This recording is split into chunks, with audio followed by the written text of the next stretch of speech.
Сәлем барлықтарыңызға, сіздермен бүгін осындай өте дәмді, ең бастысы ашытқысыз, яғни дрожсыз нанның жасалу жолын көрсететін боламын.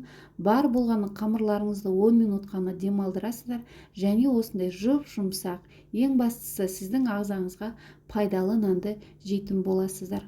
Олай болса видеоның соңына дейін қараңыздар, менің каналыма тіркелуді ұмытпаңыздар.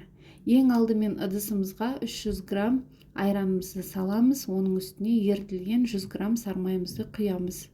Бұның орнына сұйық май қолдансаңыздар да болады. 1 шай қасық тұзымызды саламыз, жақсылап араластырып, оның үстіне қант немесе бал қоссаңыздар болады. Мен қазір 1 ас қасық бал қостым. Осылай 1 ас қасық балымызды салып, жақсылап біркелкі араластырып алатын боламыз.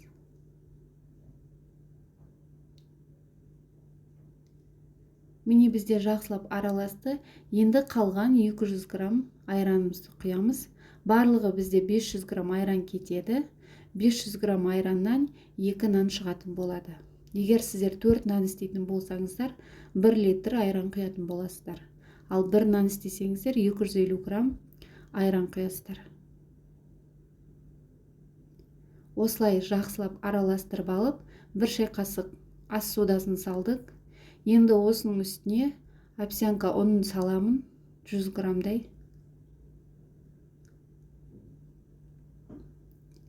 Оның үстіне енді үйде қолданатын ұнымызды саламыз. Бидай ұнын қоссаңыз да болады. Жоғары сұрыпты ұнды қоссаңыз да болады.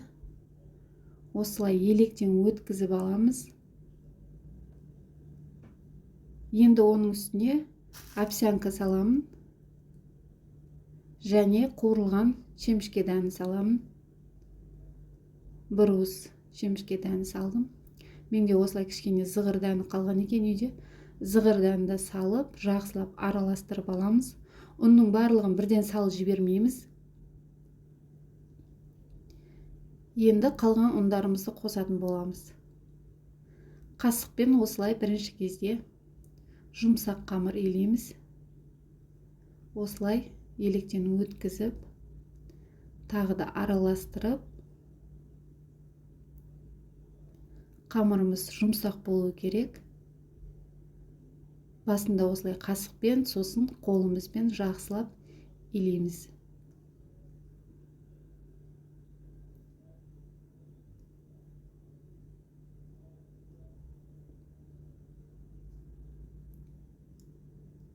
Міне осылай қолымыздың ұшымен ғана күш салмай, жұмсақ қамыр илеп аламыз.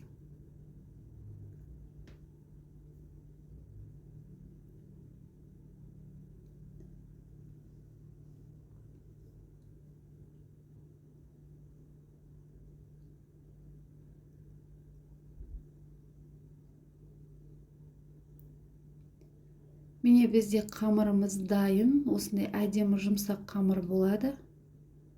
Енді осының үстіне сұйық майымызды құйып, жабысып қалмау үшін тағы 1-2 рет илейміз. Мен сіздерге асықпай көрсетіп жатырмын. Жақсылап осылай жұмсақ қамырды илеп, енді осы қамырымызды целлофанға салып 10 минутқа демалдыруға қоятын боламыз. Қазір сіздерге жақыннан көрсетемін, қамыр қандай әдемі болған. Міне бізде осындай жұмсақ қамыр болу керек. Енді осыны целлофанға салып 10 минутқа демалдырып қоямыз.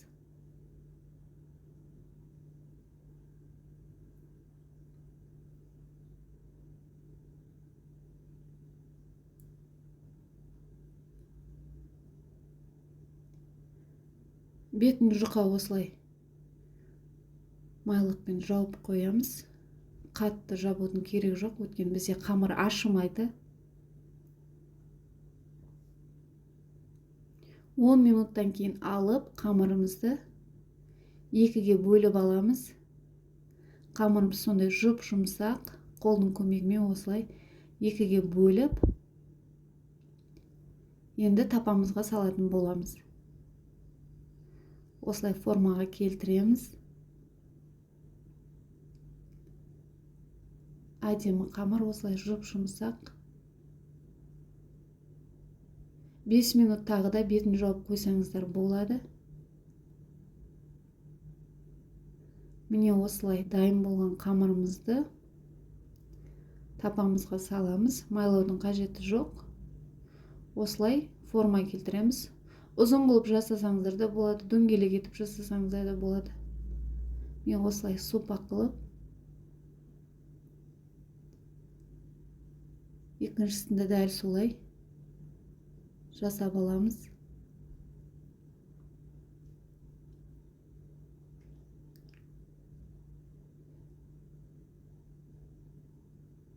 Әдемі формаға келтіріп, енді үстін пышақпен кесіп аламыз. Осылай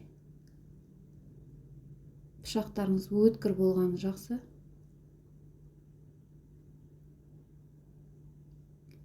Үстіне енді ешқандай жұмыртқа жақпаймыз, сүт жақпаймыз.